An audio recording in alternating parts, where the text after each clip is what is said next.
Good morning.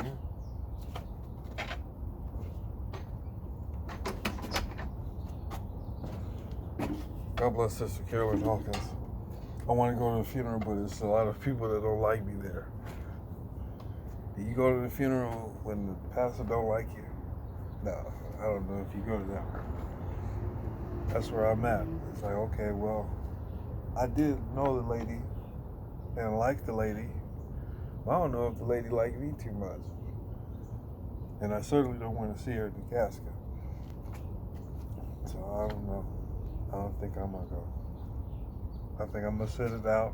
I think not only sitting it out, but I'll just pray from here. Then I want to, no, I'm not going to mention that. I want to smoke. If I vaporize before I go, that ain't good. I do want to vaporize. So, it shouldn't matter, but I don't think that's the wisest thing to do anyway, vaporizing. But on top of that, going to the funeral where the people don't really like you. You could go, it would be a good thing, but you going because of somebody's funeral, you know what I'm saying? You're not going because it's Sunday service and you should just go. That's just like going to somebody else's wedding and they don't even know you like that. You know her, but it's going to be people there at the funeral that you've never seen and they've never seen you. And so you're going to be looking in there. Is the back of your head going to be welcome there? After what the pastor said that time? I don't know. See, the pastor, he and I, we didn't have, it wasn't an altercation, but it was like the dude that don't really like you. It's his church, you know what I'm saying? I know it's a funeral, but I mean, can I guarantee the differences will be put aside when I walk in the door? When I walk in, are they going to be like, okay? Or are they going to be like,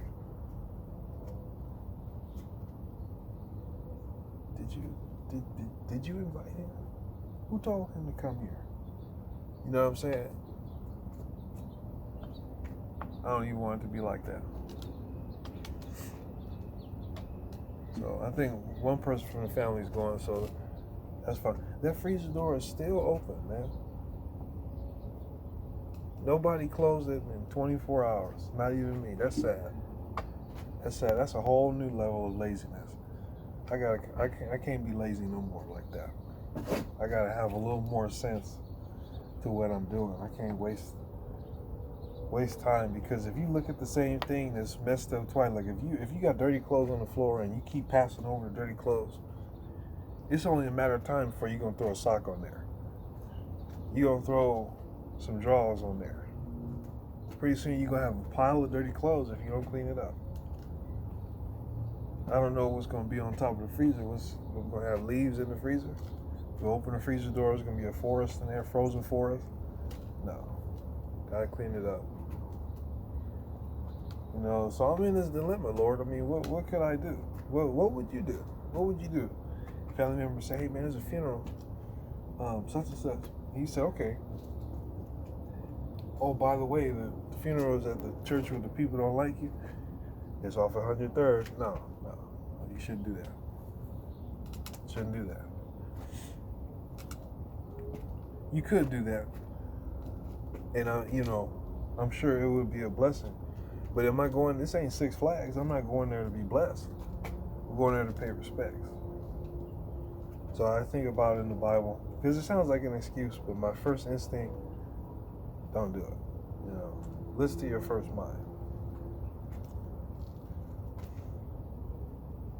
Bible says, it says if you don't say nothing, that's wiser than if you do.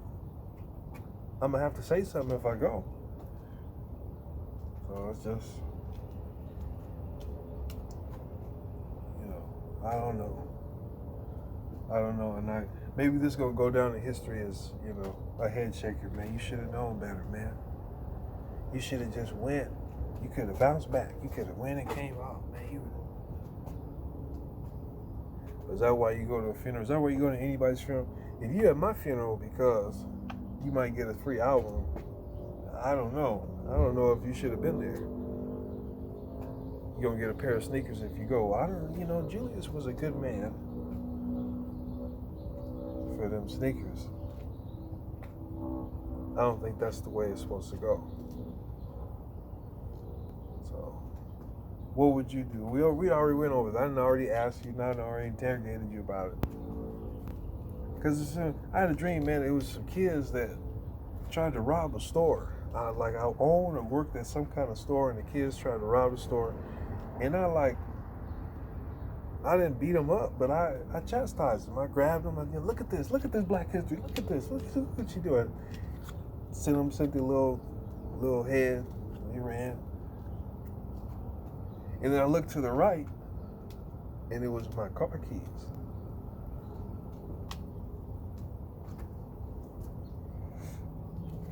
So I was really like, whoa. This Versacar is a good quality car if you see it in your dreams. This is literally the car of my dreams. I need to appreciate the car, but I probably need to improve my dreams. If it's a Versa in there, ain't no BMW. Ain't no Range Rover, ain't no A6. It's a Nissan in my dreams. Gotta think bigger than that. Nissan is good, but that's like if you're a creator of Nissan, then my creations, I'm thinking about them all the time. But if you in your dreams, there ain't no money in your dreams now. I mean, you got a Honda and you got a Porsche. Which one are you gonna have in your dream? I mean, if you choose Honda, then you probably got kids. Man, they can't all fit in that Porsche. So that's good. But nevertheless, having a dream and waking up instead of getting in trouble or having to answer for why the store is tore up. It's like a nightmare. But I woke up. I woke up from the nightmare. The kids, dealing with the kids was not a nightmare. What was a nightmare is dealing with the kids that didn't want to listen. Dealing with the troublemakers. Most of the time it was good, but the troublemakers, they made the experience questionable. It's like, okay, well, you're gonna get some. But it wasn't so. It was that they were causing trouble. But the main thing about what they were doing is they were making it harder for me to do the little job that I had. But I couldn't fight over other people's stuff. You know what I'm saying? Say, hey man, what you doing with the stuff I didn't buy? You know what I mean? I mean, I don't know how to feel about it. I knew it was wrong, but I didn't want to call the police. And I don't want to chase them down the street. If I would have chased them down and had an altercation with them behind why they shouldn't steal, at the end of the day, when I walked out of there, that was not my stuff. I didn't arrange it like that. I would have had things a totally different way. You see what I'm saying? So like I said, I would like to go, but I just don't know if I'm supposed to go. I don't get that feeling of, let's go. I get the feeling of you could go. You could go. But are you supposed to go? I don't know. I don't know. I think I should just hear about it and they should just talk about me for not being there, rather than for me to go and regret it. Go and say, well, man, I didn't have to go. But how could you regret somebody you saw all the time? That's the thing. You saw her in church all the time. You mean to tell me you're not going to go? I saw you in class all the time and they told me that you... Would you go? Would you go to your classmates' event? She's sitting behind you, but she's singing in concert. Would you go? Do we talk? When's the last time I've been around?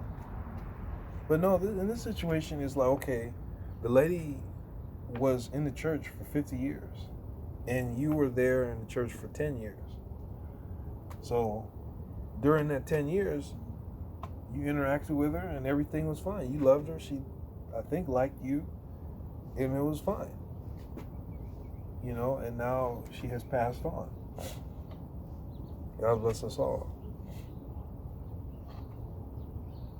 But what about the people that was there for the other 40 years? You know what I'm saying? And what about what happened at the end? That's the thing about it. See, if things didn't happen at the end like they did, I could see.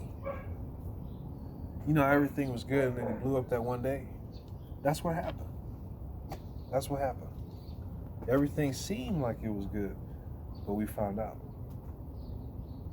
So I was okay, now why don't you walk up in the place where the person that don't like you, walk into their church. You know, it's like, well, are you supposed to do that? You know? Or can we put differences aside for the funeral? We should be able to let bygones be bygones and go on. But that's just like going to somebody's house that doesn't like you. You know what I'm saying? They'll like you, but you're going to go to their sleepover. What you going there for? What you sleeping over there for? You know what I'm saying? So we'll see, because that shouldn't have nothing to do with the funeral. But like I said, it's just, I don't know what to do. I know that if I don't go, it's gonna be like, you're gonna have people shaking heads for a long time, like, man, I can't believe you didn't go. Why? All you had to do was just walk in, man. But the idea is that that's not why you go to anybody's funeral. You don't go to the funeral to come up. You know what I'm saying? You don't go to nobody's funeral to get nothing. You go there to pay respects. And if I go, it's not going to be able to be said that I didn't go there for the benefit. Because there will be a benefit for me going. But it'll be like, well, that's why he came, so he came. You know, because we didn't invite him, you know what I'm saying? Nobody called him. So he just heard about it and showed up. Why did he show up? What did he?